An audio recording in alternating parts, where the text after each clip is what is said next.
என்ன பொம்பளைன்னே தெரியல, புருஷனை இப்படி கரிச்சு கொட்டுறாளுங்க.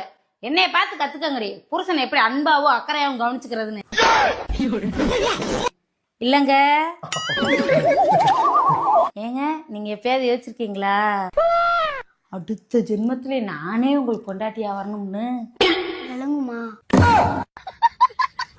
தாய் கிழவி, போன வருஷம் பொங்கலுக்கு எடுத்த ட்ரெஸ் இந்த வருஷம் பொங்கலுக்கு போட்டுக்கிறியா? அதை எப்படி போடுவேன்? போன வருஷம் வந்த மாடல்னா இப்ப பழசாயிடுச்சுடா. இந்த வருஷம் புது புது மாடலா வந்திருக்கும், அதைத்தான் பொங்கலுக்கு எடுத்து போடுவேன். போன வருஷம் பொங்கலுக்கு எடுத்த ட்ரெஸ்ஸே இந்த வருஷம் பொங்கலுக்கு நீ போட மாட்ட. ஆனா தாய்ப்பா மட்டும் இந்த ஜென்மத்திலயும் உன் கூட வாழணும், அடுத்த ஜென்மத்திலயும் உன் கூட வாழணுமா? கருமோ, இந்த ஒரு ஜென்மத்தில இந்த கொடுமையெல்லாம் முடியாதா? அப்படி கேள்றா, நாக்கள் நக்கிட்டு மூக்குச்சிலே சித்தின மாதிரி.